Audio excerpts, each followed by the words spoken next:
À ce stade est donc achevée littéralement la première itération du JDR. Le premier arc, c'est donc au final 64 épisodes qui sont publiés sur une chaîne YouTube, dont le montage a pris plus de temps au final que ce qui avait été prévu, et donc dont beaucoup d'épisodes ont été publiés tout simplement en même temps.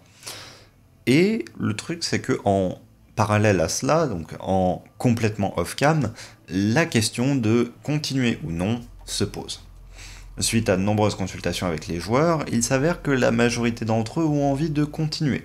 Et par ailleurs, j'ai fait connaissance avec quelques autres personnes qui simplement souhaiteraient s'impliquer là-dedans. Sully est un des joueurs que j'ai rencontré au final assez tôt encore dans ma progression au niveau des JDR. En effet, le fait est que la première année est passée donc, et au bout de cette année, je cherchais à avoir possiblement un joueur de plus dans mon équipe. Thibaut, qui était toujours dans le JDR à l'époque, m'a dit « Si tu veux, je connais un ami qui est MJ lui aussi, mais qui aimerait un petit peu jouer en tant que joueur dans une campagne. » Et donc, salut, moi c'est Étienne, je suis un joueur dans le JDR de Siegfried. Je crois que ça va faire depuis la deuxième saison du JDR en fait que je rejoins assez fréquemment la table et alors, je fais un peu office de quelque chose qu'on pourrait appeler le gros con de service. Non, plus sérieusement, on va dire que il y a quand même un petit paquet du bêtisier qui est dû à moi. Mais dans l'ensemble, je reste un joueur plutôt sérieux, c'est plus quand je pars en couille, je pars en couille quoi. J'ai connu Siegfried de la même façon que je suis rentré dans le JDR en fait, c'est-à-dire qu'il y avait un joueur du JDR du moment qui s'appelait Jambon, enfin c'était son surnom, Jambon Pied Droit, et je me rappelle plus son prénom. On va l'appeler Jambon, ce sera plus simple. Tout simplement en fait Siegfried était à la recherche de joueurs et Jambon m'avait contacté et m'a fait ouais tu connais Andaria, je lui ai fait bah non en fait elle a fait bah vas-y si tu veux tu peux peut-être rejoindre, c'est un JDR il est trop bien. Elle fait bah allez vas-y, ça faisait un bail que j'avais pas fait de JDR, moi j'avais envie. Et bah finalement après la première saison qu'on a faite ensemble Siegfried on s'est bien apprécié, donc il m'a invité à d'autres JDR, et bon, vu que je suis assez souvent dispo, j'étais toujours là.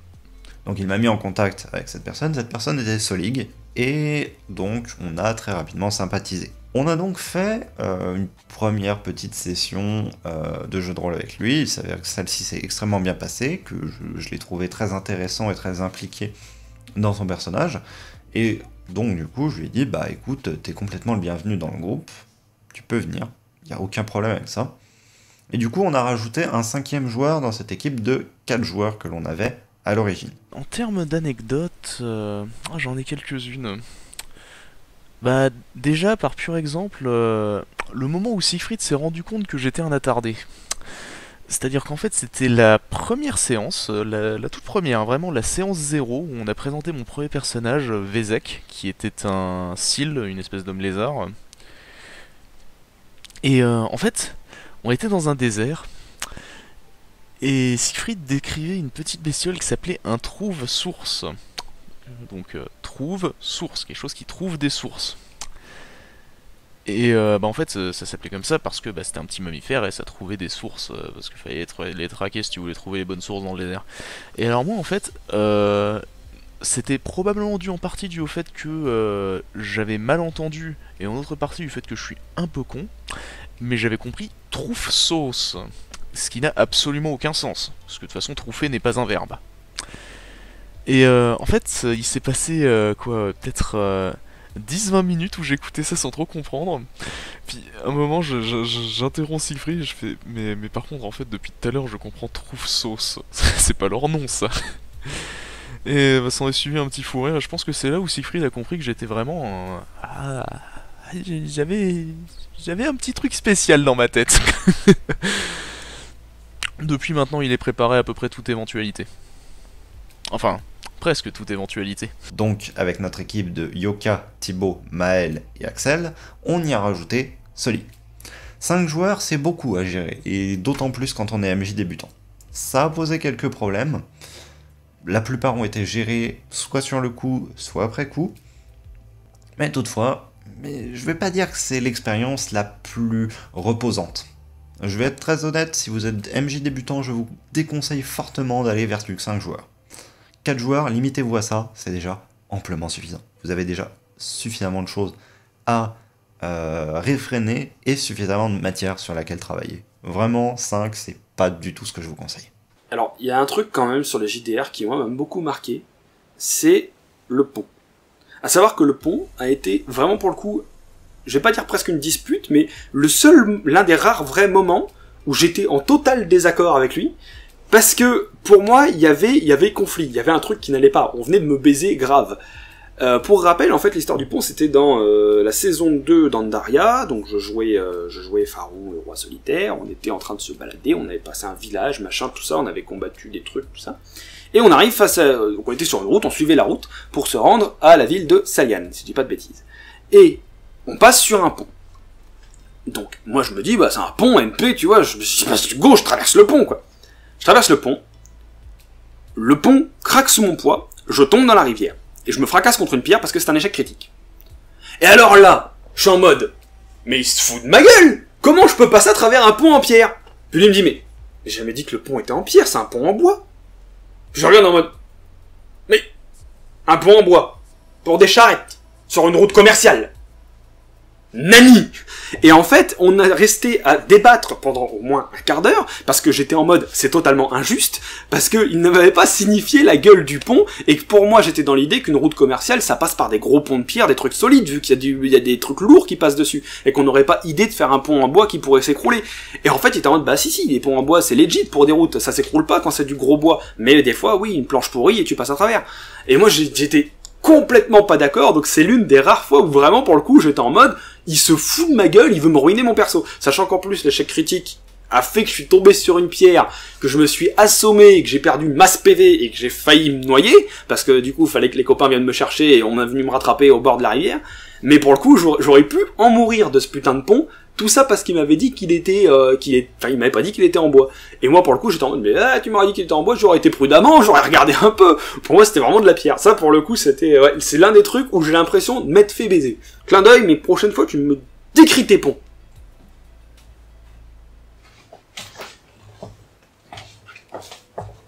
Bonjour.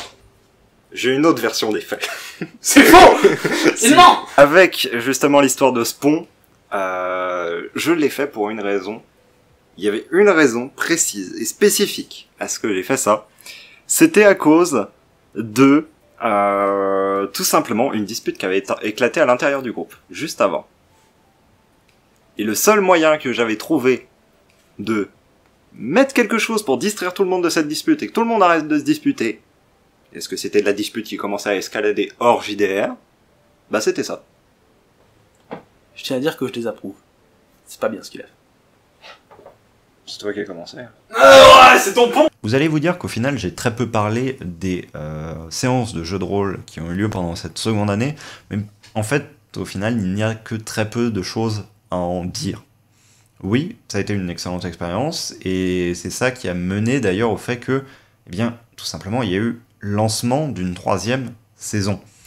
Maintenant, le fait est que c'est une saison qui a plu aux joueurs, mais qui tous individuellement ne nous a pas marqué. Dans le sens que c'était la plus ou moins continuation de la première saison, mais pas totalement. L'histoire s'étendait sur une longue période en termes de jeu, non pas en termes de temps in-game, mais simplement de temps de jeu. On l'a fait sur une année entière. Alors que l'histoire du premier arc s'était passée sur l'espace de 5 mois. Là, on l'avait fait sur une année entière, quasiment. Donc 10 mois, même pour être précis. Donc 2 fois plus de temps pour une histoire qui n'est au final pas beaucoup plus longue en termes de nombre d'heures qu'on a passé réellement à faire les séances. Parce que des fois on avait des gros blancs entre des séances et du coup on n'arrivait pas à avoir cette espèce de rythme qu'on avait pu instaurer au premier arc. En tant que MJ, je l'ai vécu comme là ce que j'ai fait c'est arriver à un terme et il va falloir soit que je me renouvelle, soit que j'arrête. J'ai choisi l'option de me renouveler parce que les joueurs ont fait quand même des retours extrêmement positifs et m'ont dit qu'ils voulaient continuer. Notamment Solid, qui venait d'arriver dans le JDR, somme toute, étant donné que lui c'était son premier arc, qui m'a dit honnêtement, s'il y a une campagne suivante, je veux en être, je vais la faire. Et de cela est né simplement le 3e arc, et également un très gros tournant au niveau de la chaîne. Beaucoup de mes joueurs ont toujours dit « Ouais, on ressent qu'il y a eu un tournant au moment où tu as lancé l'arc 2 ». Personnellement, je l'ai pas du tout ressenti, parce que quand j'ai fait l'arc 2, en fait, j'avais exactement le même regard que quand j'avais fait l'arc 1, la même préparation et la même manière d'aborder mes séances. Là où il y a eu un gros tournant, par contre, pour moi, c'est au moment de l'arc 3. C'est au moment du lancement de Lutte Fratricide. Lutte Fratricide, c'est quoi ? C'est tout simplement un JDR qui était un peu ambitieux, en fait. C'est le moment où je me suis dit, soit je me renouvelle, soit je m'arrête. Et là où j'hésitais un peu sur la manière dont j'allais aborder les choses, dont j'allais présenter mes PNJ, dont j'allais faire ceci, cela, mon concept était, lui, absolument limpide. Au lieu de narrer l'histoire que d'un seul côté, d'un seul point de vue, celui des joueurs, j'allais le faire de 2 points de vue différents. Celui de 2 factions qui s'opposent, qui se combattent, avec un groupe de joueurs dans chaque faction. En termes de logistique, ça a été une horreur impossible. Ce que je veux dire par là, j'avais du coup donc 2 équipes de joueurs, 2 équipes de 3 joueurs, donc par contre on était sur des groupes beaucoup plus restreints, donc c'était beaucoup plus viable, beaucoup plus facile de trouver des dates entre nous, de nous arranger pour mettre en place des sessions. De ce côté-là, c'était pas tant le problème. Mais le truc c'est que du coup je faisais une semaine sur 2, une fois donc ce que j'appelais le domaine Eranan et l'autre fois la sphère Altirai. Et j'alternais. Une semaine sur 2, c'était l'histoire des autres que je racontais. Donc je devais me remettre en tête l'histoire en question, je devais me remettre en tête l'emplacement où ils étaient, quels étaient les enjeux, quelles étaient l'intrigue, et quels étaient les personnages, simplement, qui étaient présents dans les scènes en question. Je devais me remettre tout ça en tête, et faire ma séance, et ensuite je savais que la semaine d'après, eh bien j'aurais l'autre groupe, et ainsi de suite, et ainsi de suite, et ainsi de suite. Et le truc c'est que, il était prévu qu'à certains moments dans l'histoire, ils se rencontrent. Au final, ça s'est pas fait. Au final, ils se sont jamais, mais alors jamais rencontrés, parce que les histoires sont parties vraiment sur des tournants que je ne m'attendais absolument pas. Donc, le truc, c'est que j'avais 2 groupes à gérer. 2 x 3 égale 6 joueurs. Et comme on avait Maël qui s'était parti du groupe, eh bien ça veut dire qu'il a fallu trouver 2 nouveaux joueurs. Trouver, pas exactement. En fait, c'est plus que je leur ai proposé, ils sont venus instantanément, donc j'ai pu organiser comme ça. Autrement, je pense qu'il aurait peut-être fallu que je démarche des joueurs si j'avais voulu me tenir à ce projet-là, mais au final, ça n'a pas du tout été le cas. Sont donc arrivés dans l'aventure d'une partie Jérémy et d'autre part Packboys, aussi connu sous le nom de Vincent. Alors moi c'est Jérémy, et j'ai participé à plusieurs JDR sur la chaîne de Taros, et il faut savoir qu'avant ça j'avais très peu d'expérience dans le JDR. C'est Siegfried lui-même qui m'a présenté à Solig pour faire mon premier JDR, et il s'est super bien passé, on s'est beaucoup amusé. Et ensuite, Taros m'a invité en septembre 2017 à participer à Lutte Fratricide parmi les domaines à un an, où j'ai incarné Muran. En participant à ce JDR, j'ai découvert que son monde était cohérent et à quel point il s'était investi dedans pour créer cet univers et les personnages qu'il peuple. J'ai beaucoup aimé tout ce qui était la cohérence, on va dire, écologique, géologique, enfin la cohérence du monde naturel dans son univers, puisque je fais des études en SVT, plus particulièrement en écologie. On voit qu'il y a mis de la science dedans, et je trouve ça incroyable. S'il y a des choses qui ont varié pendant le fil des années avec simplement le JDR et les vidéos qui sont sorties sur la chaîne, il y a certaines choses que j'ai tenu à garder tout du long. Et c'est le cas notamment des intros de JDR. À chaque fois que j'ai publié du jeu de rôle sur cette chaîne, j'ai tenu à ce qu'il y ait une petite introduction si jamais il s'agissait d'une campagne. Tout simplement, une espèce de petit trailer, de petite cinématique, qui soit réalisé, ma foi, avec les moyens que j'ai à ma disposition et mon niveau détestable en dessin, et qui permettent un petit peu d'illustrer autrement que par une espèce de résumé en paroles le thème du JDR. C'est quelque chose que j'ai toujours voulu mettre dès le premier JDR. De toute façon, j'avais mis en place une intro, et ensuite j'ai progressivement fait différentes intros. Donc celle du premier arc, ça a été réalisé pour le coup par d'une part Maël et d'autre part moi-même. Celle du second arc, je l'ai réalisée et c'est une autre personne qui s'est chargée des dessins que vous allez voir juste après. Pour le troisième arc, donc là ça a été par contre mes dessins et ça a été donc monté par Maël. Les intros du tout premier arc, donc cette intro là que vous voyez et celle de l'arc 3 que vous voyez également grâce à la qualité incroyable du monteur, elles ont été réalisées par la même personne, voilà, c'est moi. Donc en partie bien sûr parce que les dessins ont été faits par Taros évidemment, les dessins sont tous réalisés par Taros et du coup tu me les avais envoyés je crois sous format PNG je crois, il me semble que tu les avais scannés ou alors tu les avais fait non, il me semble que tu les avais fait sur papier. Tous ces PNG là, hop, je les ai mis sur un fond, les fonds tu me les avais envoyés aussi je crois. Moi j'ai juste superposé, rajouté la musique, il me semble que la recherche de la musique c'était moi qui avais fait. Ouais, voilà. Musique libre de droit, il me semble, quand même. On n'avait pas... voilà. Et on avait mis le même effet, c'est-à-dire le petit effet, là, avec des espèces d'éblouissements, là, sur le côté, là, qui bougent. Exactement le même effet, c'est-à-dire le seul effet que je sais faire sur After Effects, parce que je suis claqué au sol sur After Effects. Du coup, j'ai mis la même sauce sur le générique 1 et le générique 2. Et, enfin, le générique de l'arc 3. Et voilà, c'est comme ça que ça s'est fait, un petit générique. Bon, j'avoue que j'étais assez fier. Il me semble que c'était je sais plus sur quel générique c'était. J'avais fait un petit effet où genre ça remontait et ça avait envoyé les étoiles. J'étais assez fier de ce petit effet parce que ça changeait. Voilà, c'était quelque chose que j'avais inventé. Mais voilà, c'était ma strat pour ces deux petits génériques qui ont été faits. Alors, il faut savoir en fait que moi, à la base, le JDR, je connais pas trop. Je connaissais pas, c'était pas mon truc, j'avais jamais entendu parler. Donc c'est Siegfried qui m'a fait découvrir. Et donc le premier JDR que j'ai fait, c'était avec une copine à moi, avec Abby, toujours dans l'univers de Andaria Chronique. Et donc je jouais le personnage de Morgane. Et ça se passait en fait après le réveil du Kalaktak. Alors je sais plus c'était lequel. Je crois que c'était le premier. J'ai un doute. En fait on faisait partie des mages qui l'avaient réveillé, entre guillemets. Et donc on était un peu pourchassés. Et donc j'avais décidé de jouer une guerrière assez badass. J'avoue. J'avais pris pas mal de temps à dessiner les personnages. Donc nous voilà partis dans notre aventure. On a fait pas mal de séances, je crois 2 ou 3, je sais plus. Après il faut savoir que moi internet voilà, hein. Je n'ai jamais connu la wifi de ma vie.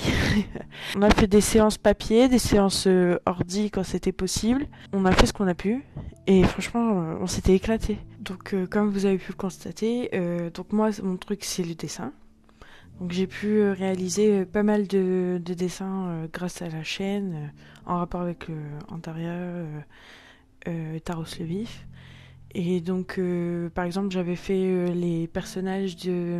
j'avais dessiné les personnages pour le générique de l'arc 2, j'avais fait pas mal de dessins additionnels.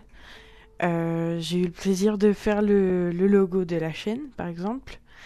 Et pour le réaliser, tiens, j'avais dû... en fait, je suis partie sur un vieux dessin que Siegfried m'avait envoyé il y avait longtemps de représentant Taros le Vif, lui-même, à côté d'un phénix. Et donc, d'ailleurs, ce dessin-là, je l'avais refait en couleur, au crayon, tout ça, je lui avais envoyé. Et ça arrive des fois qu'on le voit dans les vidéos. Et donc, du coup, suite à ça, je me suis dit, bon... Il faut un logo donc vraiment qui représente ce personnage-là, qui soit bien représentatif de l'univers. Et déjà j'avais eu 2-3 idées. Je voulais un truc qui fasse un peu arrondi et assez harmonieux, mais en même temps le côté fantasy, tout ça, assez simple pour pouvoir l'utiliser en fait de différentes manières et de pouvoir donc par exemple le coloriser de différentes sortes comme fait Siegfried. Du coup, je suis partie du dessin du phénix et du coup, ça a donné ça. Et donc du coup, j'en étais assez fière. Voilà, j'étais contente de moi parce que d'habitude, je dessine beaucoup, tout ça, mais je suis plus forte dans j'aime bien m'inspirer de certaines choses, prendre des idées par-ci par-là pour ensuite créer quelque chose, voire refaire un truc à ma sauce, mais déjà existant. C'est déjà arrivé plusieurs fois, par exemple, que Siegfried il m'envoie des dessins que lui avait fait et que moi, du coup, derrière, je refaisais à ma façon, à ma sauce, mais en gardant les armures qu'il avait fait, les têtes des personnages un peu, mais comment dire, en réharmonisant à ma manière les traits. Et là c'était vraiment la première fois que je faisais un truc un peu sorti de ma tête comme ça. Alors, ce qu'il vous a pas totalement dit, hein, c'est qu'au sujet de la première intro, du coup, les dessins qu'il a eu, donc qui étaient des scans en JPG, hein, simplement de dessins papier, ces dessins avaient été faits au crayon. Donc, en fait, l'espèce de grain que vous voyez, c'est même pas un espèce d'effet, c'est juste le dessin a été scanné, c'est un dessin en crayon de papier, donc il a été scanné et c'est ce qui a été sorti. Vraiment, en fait, au moment où je lui ai envoyé ça, moi, je connaissais strictement rien à l'animation, je connaissais strictement rien à tout ça. En gros, moi, ce que je m'imaginais à l'origine, c'était que, en gros, il allait pouvoir importer ça dans son logiciel, qu'il allait pouvoir demander à son logiciel de faire de l'analyse de toutes les lignes, et du coup, le faire s'afficher en mode effet dessin, quoi. Au final, bon, très rapidement, après 2-3 discussions, j'ai compris que ce serait pas possible. Et il est venu avec une solution que, honnêtement, pour le coup, à l'époque, et en regard de ce que je lui avais fourni comme matériel, je trouvais complètement incroyable. Et honnêtement, même quand je la regarde maintenant, cette intro, en fait, c'est pas que je la trouve belle ou quoi que ce soit, c'est juste que comme c'est associé à quelque chose chez moi, maintenant ça réveille de la nostalgie. Parce que je me dis, c'est une époque où, voilà, ça fait vraiment partie d'un élément fort de mon passé, ce premier arc de JDR. Genre, globalement, une expérience qui est vachement, vachement cool. Et que ce soit en les premiers JDR comme dernier JDR en IRL, quoi. En parlant de ce JDR IRL, le premier qu'on a fait, c'était chez Jean, et on avait fait un JDR enquête, très sympathique, le principe était génial, Jean nous a tous eu. Mais pour ça, il fallait prendre tout le matériel de Siegfried et l'amener chez Jean. Ouais, c'était bien stylé cette séance-là, en plus on avait Jean, qui me fait bien marrer. On avait qui d'autre déjà ? Attends. On avait Pierre, il y avait Jérém. Ok, on était 4 joueurs. Voilà, globalement, c'était une bonne expérience, mais j'ai pas d'anecdote en tant que joueur. Je trouvais que je m'étais plus exprimé, donc j'étais content. Je m'étais plus exprimé, j'avais plus d'espace en fait en tant que joueur. Et ça, je pense aussi parce que c'était parce que j'avais des joueurs expérimentés et un MJ un peu plus expérimenté, et que moi j'étais plus. En fait, on était tous plus expérimentés, du coup c'était plus agréable pour tout le monde. C'était un bazar de câbles quand on a branché tout ça. C'était incroyablement complexe.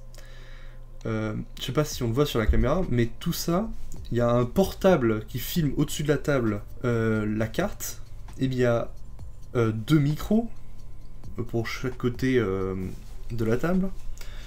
Il y avait la caméra qui était sur un trépied un peu plus loin pour filmer l'ensemble. Il y avait le PC un peu plus loin et tous les câbles rejoignaient ce PC. C'était un bazar pas possible. Il y a des soirs où je suis venu chez lui, où on a fait du JDR, on a fini avec des crêpes à l'huile. Ça, c'était fou, ça faut que je le raconte. Parce que il m'avait expliqué, ouais, moi quand je fais des séances de JDR, après je me fais des crêpes. Je suis en mode, oh nice, j'aime bien les crêpes. Le soir où je viens, on fait une séance de JDR, je crois que c'était pour JDR Bataille.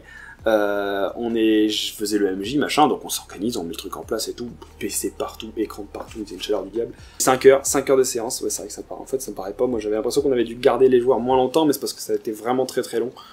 Et en fait, ouais, pour se finir, il se dit, vas-y, on va faire des crêpes, tout ça, machin, j'ai préparé la pâte et tout. J'étais en mode, c'est trop cool, je veux bien. Et on se rend compte qu'il a plus de beurre, qui a pas d'huile, qui a rien à mettre dans la poêle pour pouvoir faire les crêpes. Donc on était un peu en mode, moi j'ai une expérience à peu près à ce niveau-là en cuisine, hein, genre je suis nul, sous Blanchet, et je crois pas que ce soit beaucoup mieux pour Siegfried. Et en gros, on se dit, si on le fait dans la poêle, ça va coller, tu vois, réflexion de base, on est quand même un minimum pas débile, ça va coller, ça va être horrible, ça va cramer. Vient un pot de vinaigrette. Un pot de vinaigrette, il y a de l'huile dedans. Et on voyait bien la différence entre l'huile et le vinaigre qu'il y avait dans la vinaigrette. Hein. On voyait bien que l'huile était au-dessus, que ça faisait 1 milliard d'années qu'il l'avait patouillé son pot de vinaigrette. On se dit, et si on y va doucement, on va mettre l'huile seulement dans la poêle. C'est ce qu'on a fait. On a fait une crêpe par-dessus. Évidemment, ça a un petit peu brûlé quand même, parce qu'on n'était pas très loin. Mais cette crêpe, ce qu'on n'avait pas prévu, c'est qu'elle avait quand même le goût de la vinaigrette. C'est que l'huile et le vinaigre sont censés pas trop se mélanger, etc. C'était au-dessus, on voyait bien. Mais quand ça faisait des mois que c'était dans le même pot, bah bien sûr que tout avait le même goût, ça avait un goût de vinaigre. Donc c'est la fois où j'ai bouffé des crêpes au vinaigre, sans vinaigre, mais avec de l'huile, de vinaigre. Pour faire cuire les crêpes. Qui avait le goût de vinaigre. Voilà, fallait bien se démerder, hein, ça vous donne un aspect un peu, voilà, ça vous donne un visuel des moyens du bord auxquels on s'est servi pour la plupart des vidéos qu'on a fait. On en était à un tel point où, pour faire cuire des crêpes, on avait de l'huile mélangée à du vinaigre, donc on est voilà, à peu près sur ce niveau-là de qualité de matériel. Yoka a beaucoup aidé au final sur la chaîne, que ce soit d'un point de vue de motivation ou que ce soit d'un point de vue purement de production de contenu. Que ce soit en aidant à travers des vidéos simplement, en venant enregistrer sa voix dans des enregistrements audio, il a beaucoup contribué en fait, des fois pas forcément de manière visible, étant donné que c'était parfois juste en guise de conseil qu'il agissait, et son aide a toujours été pour le coup la bienvenue. Il a beaucoup aidé à structurer pas mal de choses, et il m'a poussé des fois à réaliser certains contenus, où il m'a dit vas-y, hésite pas, fais ça, vas-y, on teste ça, on enregistrera. Alors très souvent, on s'est retrouvé à passer des soirées jusqu'à pas d'heure à, au final, enregistrer des choses, puis pour certaines sont jamais sorties, mais alors jamais. On a des trucs qui ont été enregistrés qui, honnêtement, je sais pas pourquoi on les a enregistrés. Et on a des choses que, à l'inverse, on voulait enregistrer, qu'on n'a jamais fait, ou qu'on a eu des bugs techniques pendant. Je me souviendrai toujours de certaines sessions d'enregistrement où on s'est dit, vas-y, on enregistre plein de vidéos et tout. On enregistre 4 vidéos à la suite, on passe genre 6 heures à enregistrer.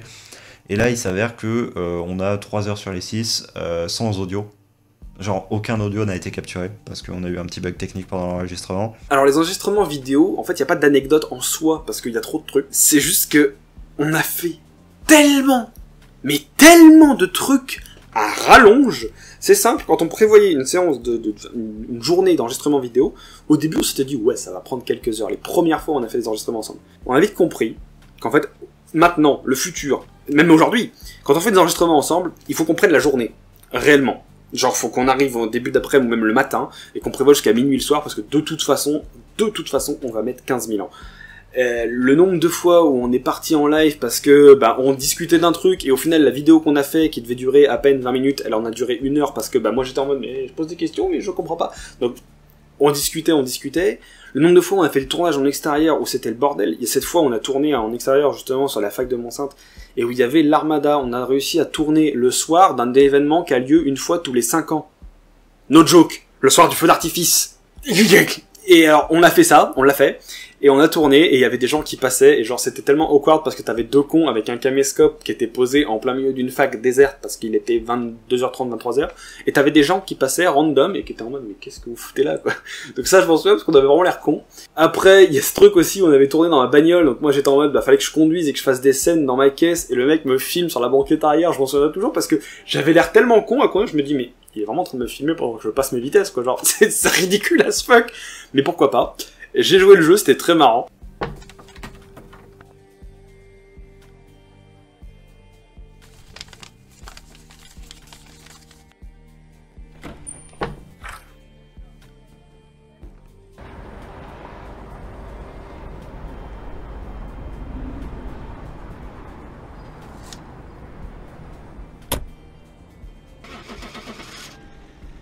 Donc voilà, c'est dans tous ces moments-là que je me suis aperçu que, en fait, on comprend pourquoi est-ce que, déjà, les gens qui font de la production vidéo ou audio ont une espèce de routine systématique au moment où ils se lancent un enregistrement, juste pour vérifier tout ça. Et d'autre part, pourquoi est-ce que sur les grosses productions, il y avait des gens qui étaient là chargés de vérifier chacune des étapes?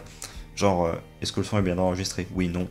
Est-ce que on fait ceci? Est-ce que au bout de 5 minutes, là, l'enregistrement il est pas tout grésillant et donc du coup, on peut le foutre à la poubelle instantanément une fois qu'il est enregistré? Genre, juste pour enlever un maximum de ces étapes-là. Et comme moi j'étais tout seul, et en plus de ça, au début pas forcément à l'aise vis-à-vis de simplement enregistrer des vidéos ou quoi, ça me prenait déjà tellement la tête en fait que me rajouter en fait la pression de devoir l'enregistrer, des fois j'avoue que j'oubliais complètement de vérifier un niveau audio ou quoi, et du coup c'était enregistré n'importe comment. Mais c'est des réflexes que je n'avais pas du tout, et de ce côté-là j'ai dû totalement me former à l'utilisation déjà de pas mal d'outils, et aussi de pas mal de pratiques, qui au final me serviront toute ma vie, hein. Ça m'a énormément apporté, je pense, mais sur le coup, pour ça qu'il y a pas mal de vidéos, des fois qu'on a enregistrées, qui n'ont mais vraiment jamais vu le jour, et qui ne pourront pas voir le jour, soit parce que d'une part elles sont plus d'actualité, soit parce que d'autre part, il nous manque des morceaux, ou alors elles n'ont pas été enregistrées, ou alors il n'y a pas eu de son d'enregistré, ou alors il n'y avait pas l'image. On a fait plein de trucs sur les enregistrements audio aussi, ce nombre de trucs, on a fait ça... On en a fait au moins une bonne dizaine qu'on a repris plein de fois, parce qu'à chaque fois, enfin moi en tout cas j'ai l'impression qu'on en a fait une dizaine, parce qu'à chaque fois en fait, fallait le faire une fois, une première lecture, puis une deuxième, puis je me trompais, puis ça partait en live, puis on délirait. En plus de ça, cet enfoiré, il me filmait derrière. Donc moi j'avais la pression de devoir lire un truc devant un micro en mode un peu sérieux, puis j'aime bien le doublage, je trouve ça cool. Alors essaye de faire ça complètement en amateur, avec un Gus qui te filme derrière en mode t'inquiète, c'est pour le bêtisier. Un peu la pression quoi. Et puis alors après quand ça partait pas en délire complet, parce qu'il y a des trucs où il m'a montré des chansons où je me suis mis à rapper une de ces chansons, je suis sûr qu'il a l'extrait en plus. Pleurez votre peine, pleurez votre douleur, couvrez vos enfants autant que votre peur. Voici venir le temps de la fin des essences, avec lui le début de l'ère de la souffrance. Pas de sourire, pas de bonheur, juste des larmes, affreux du malheur. Je me suis mis à rapper une de ces chansons en mode random, tel un débile, sans rythme, sans instru, genre, voilà, on est parti très loin dans les délires. On est parti très très loin.